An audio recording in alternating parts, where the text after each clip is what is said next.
AP సచివాలయంలో CM Chandrababu అధ్యక్షతన రాష్ట్ర మంత్రివర్గ సమావేశం నిర్వహించారు.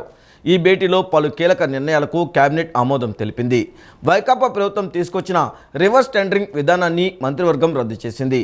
పాత విధానంలోనే టెండర్లు పిలిచే ప్రతిపాదనకు కేబినెట్ ఆమోదముద్ర వేసింది. ఏపీ సచివాలయంలో సీఎం చంద్రబాబు అధ్యక్షతన రాష్ట్ర మంత్రివర్గ సమావేశం నిర్వహించారు.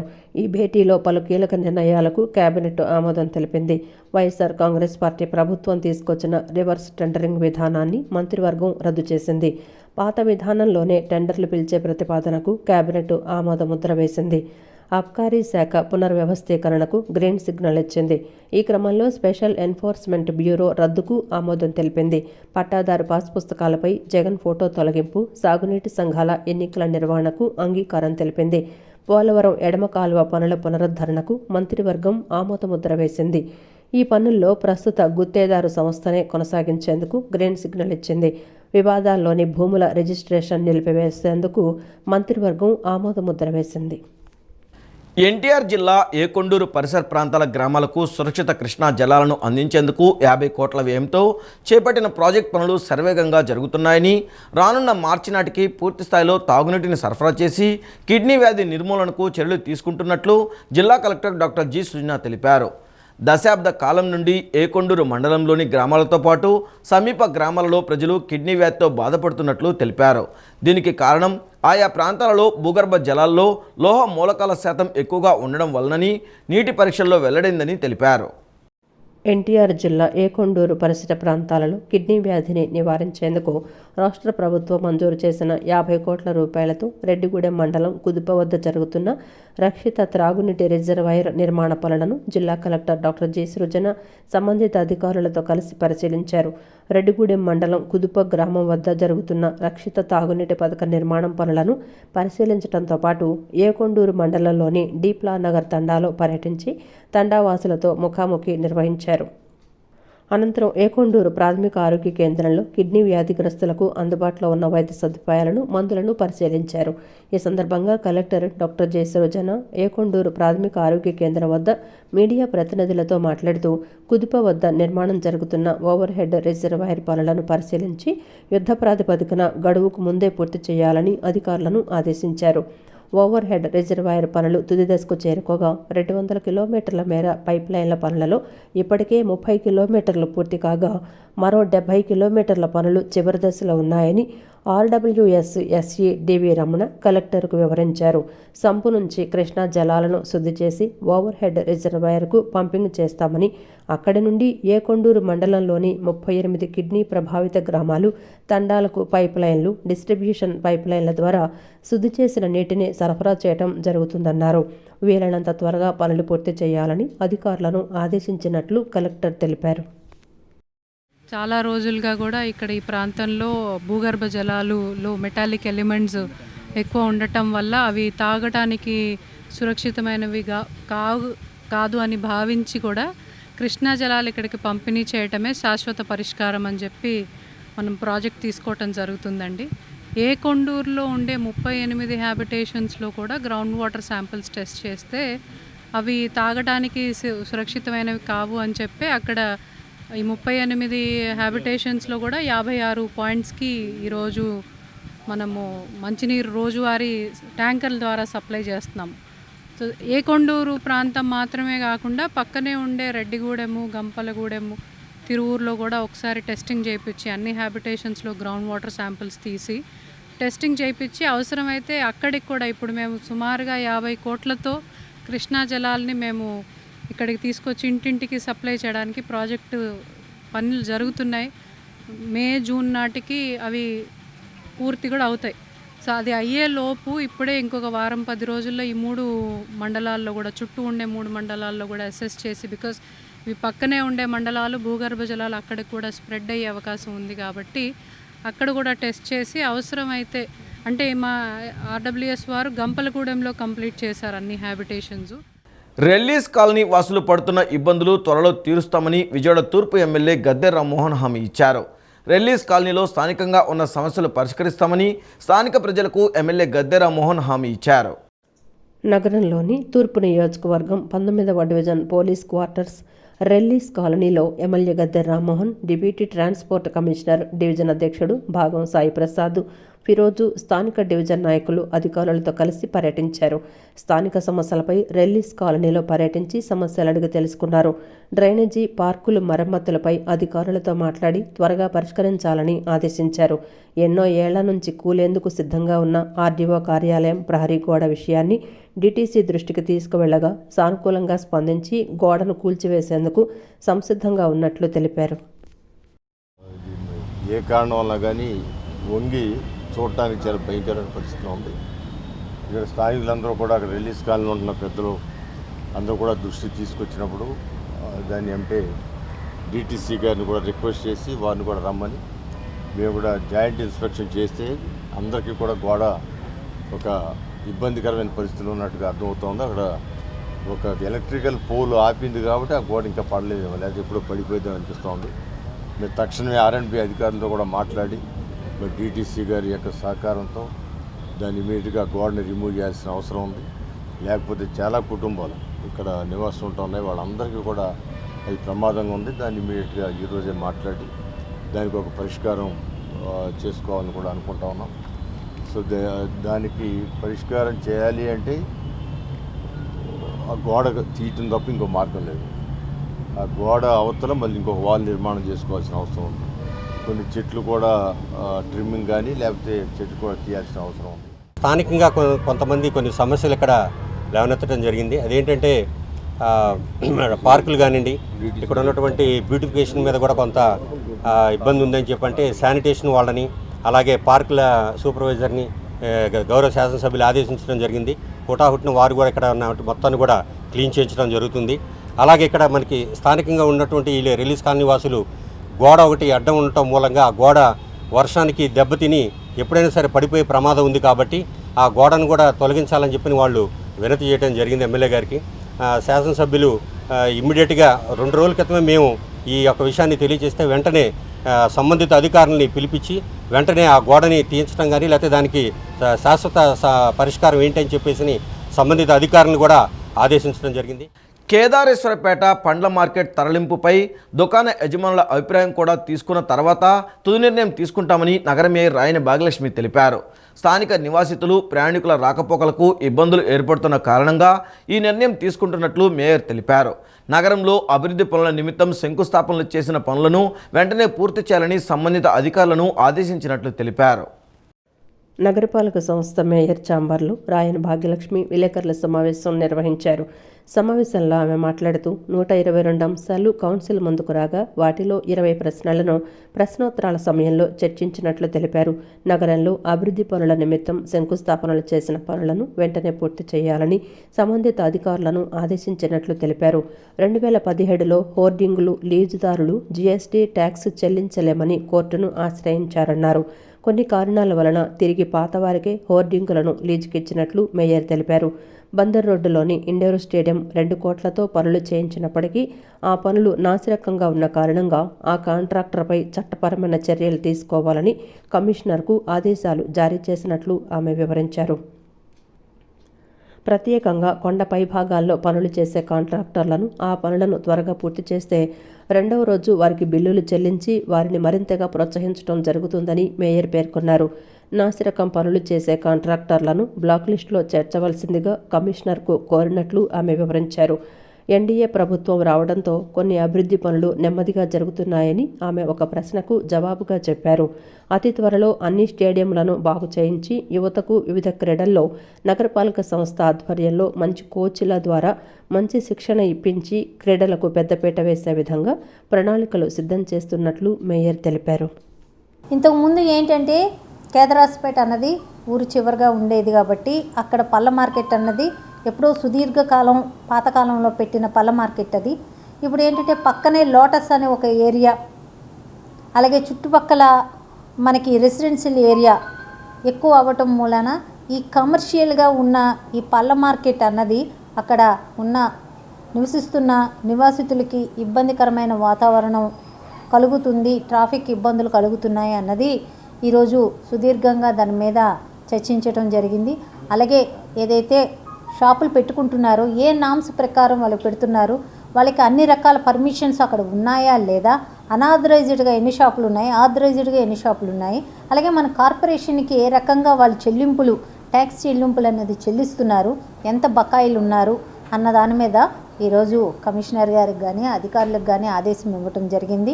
కార్పొరేషన్ మీద కేసు వేసిన, ఈరోజు జిఎస్టీ మేము పే చేయలేము అని కేసు వేసిన వాళ్ళకే ఎందుకు మనం ఈ లీజును వాళ్ళకి కొనసాగించాలి, వాళ్ళే ఎందుకు వసూలు చేయాలన్నది మీద దాని మీద కూడా సుదీర్ఘంగా చర్చ అన్నది అటు ప్రతిపక్షాలు కానీ, ఇటు వైఎస్ఆర్సీపీ కార్పొరేటర్లు కానీ, టీడీపీ కార్పొరేటర్లు కానీ, అలాగే సిపిఎం కార్పొరేటర్లు కానీ, బీజేపీ కార్పొరేటర్లు కానీ దీని మీద ప్రసంగించడం జరిగింది.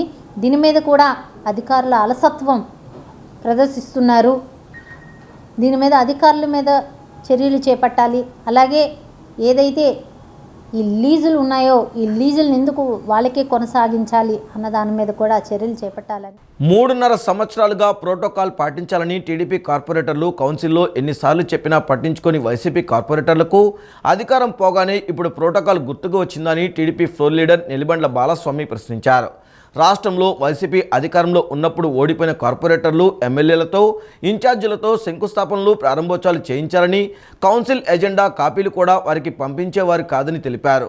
కార్పొరేటర్లుగా మేముంటే మా మీద ఓడిపోయిన వైసీపీ కార్పొరేటర్లు శంకుస్థాపనలో పాల్గొనేవాళ్ళు, కొబ్బరికాయలు వాళ్ళు కొట్టేవాళ్ళు, ఓపెనింగుల్లో కూడా మేము కనపడకుండా ఓపెనింగులు కూడా వాళ్ళే మరి చేసేవాళ్ళు. ఇన్ఛార్జీలకి కార్పొరేషన్ ప్రియాంబుల్ పంపించేవాళ్ళు, ఎజెండాలు పంపించేవాళ్ళు ఇన్ఛార్జీలకి. ఎమ్మెల్యేలు పంపించాల్సింది పంపించకుండా ఇన్ఛార్జీలు కూడా ఎజెండా కాపీలు, మరి స్టాండింగ్ కౌన్సిల్ కాపీలు పంపించినటువంటి పరిస్థితులు మర్చిపోయి మరి ముసునూరు సుబ్బారావు గారు మాట్లాడటం హాస్యాస్పదంగా ఉంది. 3.5 సంవత్సరాల ప్రోటోకాల్ పాటించట్లేదని మేము 4 సార్లు పెడితే 4 సార్లు తీర్మానాన్ని ఆమోదించారు, కానీ ప్రోటోకాల్ ఎక్కడా పాటించేటువంటి దాఖలాలు లేవు. దాని మీద మేము అనేక సార్లు కంప్లైంట్ ఇచ్చినా కానీ పట్టించుకునే నాదులు లేకుండా పోయాడు. ఇప్పుడు ఈ గవర్నమెంట్లో అందరిని కూడా సమాన దృష్టితోనే మేము చూస్తున్నా కానీ మా మీద బురదలేటువంటి కార్యక్రమాలని చేయడానికి వైసీపీ కార్పొరేటర్లు కౌన్సిల్లో మాట్లాడటం జరిగింది. దానిని మేము తీవ్రంగా ఖండిస్తున్నాము. అధికారులను కూడా మార్చేయమని చెప్పి వీళ్ళే కమిషనర్ లాగా వీళ్ళే హుకుం జారీ చేసేసి కార్పొరేషన్లో ఈఈలను మార్చేయాలని, ఎస్సీలను మార్చేయమని చెప్పి ఆర్డర్లు ఇచ్చే స్థాయికి వీళ్ళు వచ్చారంటే ఇంకా వీళ్ళు ప్రభుత్వం మారిందని ఇంకా తెలుసుకోవట్లేదు. మీకు 11 సీట్లే ప్రజలు ఇచ్చారు, ఎమ్మెల్యే సీట్లే అనేది మర్చిపోయారు. ఈసారి అసలు మీ జగన్మోహన్ రెడ్డి కూడా మీరు గెలిచే పరిస్థితి ఉండదు, జైల్లో ఉంటాడు నెక్స్ట్ ఎలక్షన్కి అనేది గుర్తుపెట్టుకోవాలి. తెలుగుదేశం ప్రభుత్వం అంటేనే అభివృద్ధికి పెట్టినటువంటి ప్రభుత్వం, ప్రజల పక్షాన్ని నిలబడే ప్రభుత్వం తెలుగుదేశం ప్రభుత్వం కాబట్టి తెలుసుకోవాలి. విజయవాడ నగరపాలక సంస్థ అధికారుల పనితీరు, నిర్లక్ష్య ధోరణి పట్ల అధికార ప్రతిపక్ష కార్పొరేటర్లు తీవ్ర అసంతృప్తి వ్యక్తం చేయడం జరిగిందని YCP deputy mayor Avutu Srisailaja, corporator Bandi Punyasheela తెలిపారు. ఏ పార్టీ అధికారంలో ఉన్నా అధికారులు జవాబుదారీగా ఉండాలని, ఏ పార్టీ కార్పొరేటర్ అయినా సమస్యపై అడిగినప్పుడు దానికి సరైన సమాధానం చెప్పాలని అన్నారు. అధికారుల పనితీరు సరిగ్గా లేనందువల్లే కార్పొరేషన్కు రావాల్సిన ఆదాయానికి గండి పడుతుందని పేర్కొన్నారు. నగరంలోని వివిధ సమస్యలపై కౌన్సిల్లో చర్చించి తీర్మానించడం జరిగిందన్నారు. కేరళ వరద బాధితులకు విజయవాడ కార్పొరేటర్లు నెల జీతం విరాళంగా ఇవ్వాలని కార్పొరేటర్లు నిర్ణయం తీసుకున్నారన్నారు. కలకత్తాలో వైద్యురాలి హత్యాచార ఘటనను కార్పొరేటర్లందరూ ఖండించారని, నిందితులకు కఠిన శిక్ష విధించాలని డిమాండ్ చేశారన్నారు. విఎంసీ పాఠశాలల్లో కూడా అవగాహన కార్యక్రమాలు నిర్వహించాలని నిర్ణయించడం జరిగిందన్నారు. 125 అంశాలతో మరి ఎజెండా కూడా ముందుకెళ్తా ఉంది. కొన్ని ఇబ్బందులు కూడా ఎవరైతే కార్పొరేటర్లు వాళ్ళ డివిజన్లో ఉన్నటువంటి ఇబ్బందులన్నీ కూడా రైజ్ చేస్తూ ఉన్నారు. అధికారులు యావత్తు కూడా ఎవరైతే ప్రజాప్రతినిధులు ఉన్నారో వాళ్ళందరూ ఏవైతే వాళ్ళ డివిజన్లో ఉన్నటువంటి సమస్యలు చెప్తారో వాటన్నిటికీ కూడా రియాక్ట్ అవ్వాల్సిన అవసరం ఉందని కూడా ఇప్పుడే చెప్పొచ్చు. ఎందుకంటే ఆ అధికారం అనేటువంటిది ఎవరికి కూడా శాశ్వతం కాదు.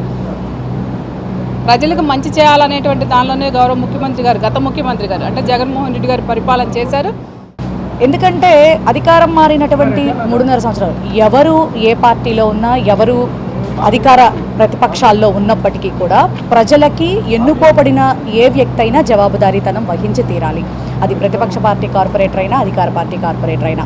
అధికారులు అనేవాళ్ళు లిబరల్గా సిచ్యువేషన్ని అర్థం చేసుకొని ఎవరి గౌరవాన్ని తగ్గించకుండా వాళ్ళు ముందుకు వెళ్తూ, అలాగే ప్రజలకి ఇబ్బంది లేకుండా ప్రజలకు కావాల్సినటువంటి సౌకర్యాలు కల్పించటంలో మరి వాళ్ళు ముందుకు నడవాల్సినటువంటి పరిస్థితుల్లో అధికారులు విచిత్రంగా ప్రవర్తించడం అనే పరిస్థితులు మరి మనం చూస్తూ ఉన్నాం.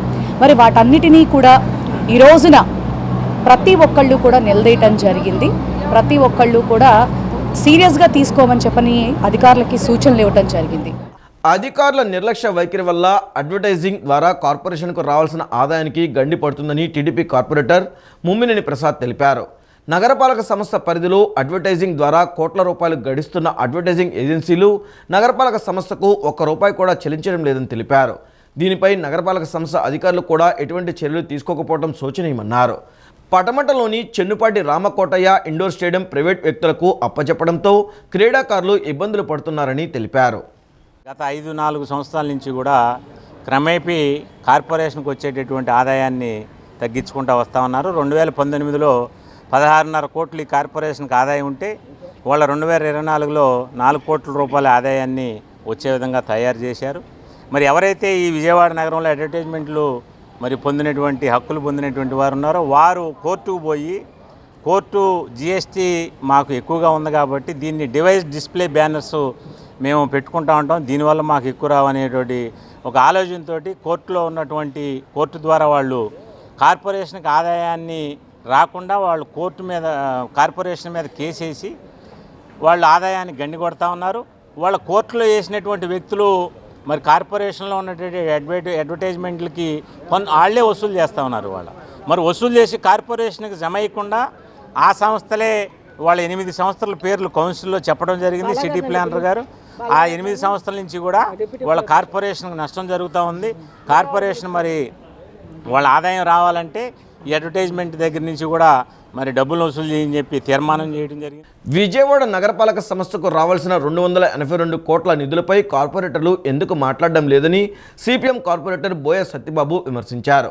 నగరపాలక సంస్థ ఆర్థిక పరిపుష్టి కోసం అటు మేయర్ ఇటు కార్పొరేటర్లు ఎందుకు మాట్లాడడం లేదన్నారు.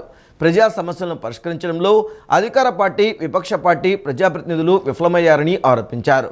పారిశుద్ధ్య విభాగంలో అవినీతి రాజ్యమేలుతుందన్నారు. శానిటేషన్ సిబ్బంది రోజురోజుకు తగ్గిపోతున్నా అధికారులు పట్టించుకోవడం లేదన్నారు. కోట్లను అడ్డం పెట్టుకుని లక్షలాది రూపాయలు నగరపాలక సంస్థకు చెల్లించకపోయినా ఎవరూ పట్టించుకోవడం లేదని, మేయర్ కూడా ఈ విషయంలో అశ్రద్ధ వహిస్తున్నారని సత్యబాబు ఆరోపించారు. ఈరోజు జరిగిన కౌన్సిల్ ఇప్పటికీ 13 అంశాలు జరిగాయి. క్వశ్చన్ అవర్స్లో ముఖ్యంగా విజయవాడకు రావాల్సినటువంటి స్ట్రామ్ వాటర్ డ్రైన్ నిధులు దాదాపు 15 ఏళ్ళు అవుతుంది. ఈ నిధుల్ని రాబట్టే దాంట్లో మరి గత వైసీపీ ప్రభుత్వం విజయవాడ నగరానికి అన్యాయం చేసింది. మరి ఇప్పుడు టీడీపీ రాష్ట్రంలో అధికారంకి వచ్చింది, కూటమి ప్రభుత్వం, వాళ్ళైనా రిలీజ్ చేసేదానికి అధికారం ఉంది కాబట్టి చేస్తారని చూస్తే మరి నగరంలో ఉన్న వైసీపీ మేయర్ గారు దాని మీద సీరియస్గా తీసుకోవట్లా. మరి ఇక్కడ లోకల్గా ఉన్న టీడీపీ కార్పొరేట్లు కూడా సీరియస్గా తీసుకోవట్లా. అంటే 282 కోట్ల రూపాయలు విజయవాడ అభివృద్ధికి రావాల్సిన నిధుల్ని రాబట్టే దాంట్లో ఈ వైసీపీ, టీడీపీ ఇద్దరు కూడా నగరానికి అన్యాయం చేస్తున్నారనే విషయాన్ని ఈరోజు కౌన్సిల్ దృష్టికి సిపిఎంగా తీసుకెళ్ళాం. అలాగే నగరానికి సంబంధించినటువంటి శానిటేషన్ కార్మికులు 3.5 ఏళ్ళ నుంచి కూడా కార్మికుల సంఖ్య తగ్గిపోతుంది, వీళ్ళ సంఖ్యను పెంచాలని పదే తీర్మానాలు చేసినా కార్మికులు మాత్రం పెంచడం లేదు. ఇక్కడ వైసీపీ పాలన మారింది, టీడీపీ పాలన వచ్చింది. ఇప్పుడు ఇరువురు మీది తప్పు అనుకొని మళ్ళీ నగరాన్ని అధ్వానంగా తయారు చేసేదని ముందుకు వెళ్తున్నారు తప్ప. కంకిపాడు మండలం మారేడుమక్క గ్రామానికి చెందిన రాజేష్గా గుర్తించారు. ఈరోజు తెల్లవారుజామున సుమారు 2 గంటల సమయంలో ప్రమాదం జరిగినట్లు గన్నవరం పోలీసులు గుర్తించారు.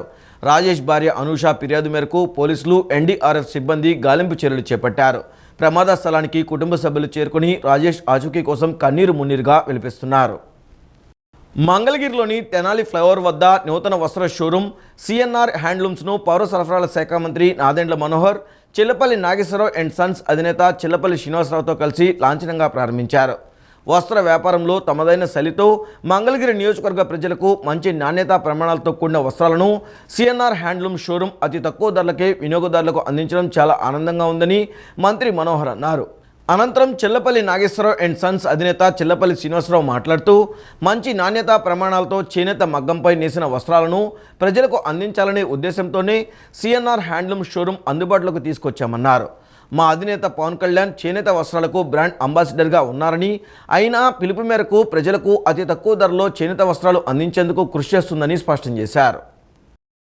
వారి చీరలే వారితోనే ఇక్కడ మార్కెటింగ్ చేసే విధంగా వారికి అవకాశం కల్పించడం జరిగింది. ఇక్కడ దేనికంటే ఉమెన్ ఎంపవర్మెంట్ లో భాగంగా మంగళగిరి చేనేత ఏదైతే మహిళలు కష్టపడి వారి కష్టాన్ని కూడా ఇలా ఇక్కడ చూపించాలి, ఏదైతే మన కస్టమర్స్ కొనుక్కుంటారో వారికి చేనేత కళాకారుల కష్టాన్ని కూడా చూపించాలని చెప్పి ఇక్కడ మగ్గం ఏర్పాటు చేసి లైవ్లో ఇక్కడే నేయించడం, మగ్గం మీద నేసే కళ ఎలా బాగుంటుంది, వాళ్ళు ఎలా కష్టపడతారో చూపించే విధంగా ఇక్కడ ఏర్పాటు చేయడం జరిగింది. విజయవాడ 1 టౌన్ పంజా సెంటర్లో 103 సంవత్సరాల చరిత్ర గల హజరత్ సయ్యద్ షా మస్తాన్ వలీ రెహమతుల్లా అల్తఫ్ ఉరఫ్ లోటే సోటే మస్తాన్ బాబా వారి ఉరుసు మహోత్సవాలు ఈ నెల 29, 30, 31 తేదీలలో ఘనంగా నిర్వహిస్తున్నట్లు ముజావర్ షేక్ ఇబ్రహీం తెలిపారు. దర్గా హిందూ ముస్లింల సమైక్యతకు ప్రతీక అని అన్నారు. విజయవాడ 1 టౌన్ పంజా సెంటర్లోని లోటే సోటే మస్తాన్ బాబా దర్గాలో నిన్న విలేకరుల సమావేశం నిర్వహించారు. గంధ మహోత్సవం కరపత్రాలను ఆవిష్కరించారు. ఈ సందర్భంగా ముజావర్ షేక్ ఇబ్రహీం ముజావర్ కమిటీ సభ్యులు మీడియాతో మాట్లాడారు. ఈ నెల 29, 30, 31 తేదీలలో ఘనంగా నిర్వహిస్తున్నట్లు తెలిపారు. 29వ తేదీ సాయంత్రం 9 గంటలకు దర్గా ప్రాంగణం నుండి పకీర్ల మేళతాళాలతో గుర్రంపై గంధం ఊరేగింపుగా తీసుకువెళ్తారని చెప్పారు. వించిపేట, గాంధీ బొమ్మ సెంటర్, నైజాం గేట్, మహంతిపురం, ఇస్లాంపేట మీదుగా 30వ తారీఖు తెల్లవారుజామున 3 గంటల ప్రాంతంలో బాబావారి దర్గా ప్రాంగణానికి చేరుకొని ఫాతాహే ఖానీలో నిర్వహించిన అనంతరం భక్తులకు గంధప్రసాదం పంపిణీ కార్యక్రమం జరుగుతుందన్నారు. 30వ తారీఖు సాయంత్రం బాబావారి దీపారాధన కార్యక్రమం, రాత్రి 10 గంటలకు గొప్ప ఖవాలీ ప్రోగ్రాం నిర్వహించబడుతుందని చెప్పారు. 31వ తారీఖు ఉదయం 7 గంటలకు భక్తులకు, పేదలకు అన్నదానం కార్యక్రమం నిర్వహించబడుతుందని తెలిపారు. ఈ కార్యక్రమంలో వేలాది మంది భక్తులు పాల్గొని బాబావారి ఆశీస్సులు పొందాలని ముజావర్ కమిటీ మరియు ముజావర్ షేక్ ఇబ్రహీం పిలుపునిచ్చారు. 3వ సంవత్సరం ఉత్సవం మహోత్సవం కనుక 29 రాత్రి 10 గంటలకి దర్గా నుండి బయలుదేరి ఇంచిపేట, మహంతిపురం, నైజాం గేట్ అనగా తారాపేట్, ఇస్లాంపేట అనగా తిరిగి 3 గంటలకి దర్గా దగ్గరికి వచ్చి చేరును. భక్తులందరూ దానికి అందరు చేసి మా జయప్రదం చేయాల్సిందిగా కోరుతున్నాను. 29/8/24 గొప్ప ఊరేగింపు హజరత్ లోటే సోటే మస్తాన్ వలీ బాబా గారి ఉర్సు సందర్భం బయలుదేరుతుంది. కాబట్టి మీ భక్తులందరూ వచ్చి జయప్రదాన్ని చేయమని కోరుచున్నాను. ఇట్లు ముజావర్ కమిటీ. 3 రోజుల కార్యక్రమం ఏంటంటే 29 ఏమో ఊరేగింపు గంధం బయలుదేరుతుంది, 30వ తారీఖు ఏమో చిరాగా అంటే దీపారాధన, 31వ తారీఖు అన్నదానం. పొద్దున 7 గంటలకి అన్నదానం మొదలు పెడతారు. అందరూ వచ్చి తినవచ్చు.